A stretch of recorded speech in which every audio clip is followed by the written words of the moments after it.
What is going on, guys? DBG here, and today, lads, we're going to be talking about the new packs for my team. So, we got kind of a really weird situation where the announcement didn't come at the top of the hour, which means, and also, the 2 hero cards are also announced. So we've gotten Legend of 11 Rings. We got Bill Russell. And we got Tim Duncan. So neither of these cards are that great. Neither of these cards are that great, which means one of 3 things are happening. It means one of 3 things are happening, lads, because there's no way like they just announced these 2 cards. So the first thing, which I think is the most likely thing, is that this is being announced. You see, there are 3 cards left in terms of the set, the premium turn hero set. How expensive are the heroes? There's no Kevin Durant's for 1 hour and 30 minutes. What? That's very confusing. That's like 5 any in 10 minutes. Like, how expensive are these cards? To complete all of this, what's that, like 250? Most of these cards should not be worth 100, are not worth 100k, and they're all over 100. Jordan's probably one of the only few that are worth over 100.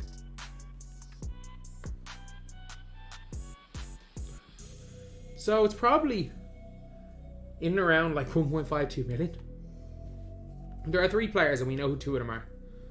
And now there's only 1 left, and it's a mystery. So you guys can see it's like complete this collection for a mystery, and not mystery player. Which means I have no idea what we're going to get. I think a lot of people are going to be saying, oh, it's going to be like a GOAT card. It's like, does a GOAT card really matter? GOATs versus Invincibles. I say this last year, they were the same card. No one noticed the difference. The only time people noticed was because you put blinders on them on next gen. So the GOAT cards were slightly better, but you could buy half blinders in the auction, in the token market. And like, they were the same cards. So there's no way to make a GOAT card much better than an Invincible. And honestly, the Invincibles aren't that much better than the heroes. So, my hope is that I've always said it, the Invincible token or the GOAT token. That if you give a token to a player, it gives them all 99 every stat, and it gives them every Hall of Fame badge. Just this weird GOAT token to a player. I think that would make it 100% worth it. Because like, imagine if you could GOAT token your Bobo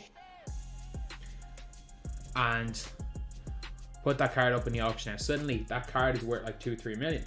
So if you complete this set early and you goatify your Bobo, you're gonna make your MT back. You're gonna have your lock-in set, you're gonna make your MT back, and then we're gonna get these like god tier cards running around, and we're gonna get so many different cards. Like, you're gonna be seeing people freaking GOAT tiering Amethyst Simvular because they just want a giant, or GOAT tiering their taco. So like, there's a lot of potential with that, but I don't think it's gonna happen. That's what I kind of wish would happen. Another thing that could happen with this is that we could see out of position 2. Something that by this stage last year, I'm pretty sure that by the 16th of June we were already at out of position 4. Because I think out of position 3 and 4 came out like a couple of weeks after each other. I'm pretty sure we'd already seen at this stage out of position 4. So it's not like it's anything too crazy. Like, we do have potential for that. We have the potential for that. And other thing we have the potential for is next. So I think we're either going to see out of position 2 or we could see next. Because last year, the one reason I think initially, my initial thought was we're 100% seeing the next set. Because, well, the draft is coming before next Friday. But the more I think about it, the more I remember last year. I look back on last year, and in fact, the next set, like, although it did come out at the end of July, it came out at the end of July because, well, that's when the draft was. Because the NBA Finals didn't end for quite a while. And we saw that set here. Or we saw Dark Matters of everyone and Opals of everyone. I don't like this idea, by the way. I really don't. Because these Opals all sucked. And they did the same thing 2 years in a row. Gave us Opals that sucked. Like, I think it's time maybe if they're giving us next packs now, or they give us next packs next week, like at least make, instead of releasing 12 dudes, or instead of releasing, how many is there? Yeah, 12 dudes, and making 12 guys that are opals and 12 dark matters, why not release 6 dark matters and 6 galaxy opals and make the opals good, instead of releasing 12 garbage tier opals that are unusable, that we have to get, that we get in 90% of the packs, which is what they did last year. So yeah, I think we're probably gonna see next packs next Thursday, the day of the draft. There's more hype. I think that would be a really interesting thing. So the more I think about it, the more I think is it's going to be out of position 2. It's going to be out of position 2, and we're going to be seeing some ridiculous stuff. Like, I wouldn't even mind, for example, seeing point guard center Yao, as long as they do a Sabonis on it and give him like 78 speed. I would not mind a point guard center Yao. I would not mind seeing like some 7'2" point guards, because these guys can't move in game. Like, the only real big guys that can move are Roy Hibbert and Taco Fall. And to an extent, Manute Bol. Obviously, Bol can. We're not going to get another 2-0 Bol in 2 weeks. But the only issue with that is, if you look at all the players we've gotten in Season 7. So since the start of the season, we've already have Swish, which is kind of like out of position. What cards do we have left? Point guard Kurolenko? Like, he's just going to be a point guard Danny Very, but a little bit smaller. What cards we get signature series? Could we get, like... Are there any card... Like, we've gotten updated versions of, like, every card. Point guard Jokic? Point guard Jokic could be fun.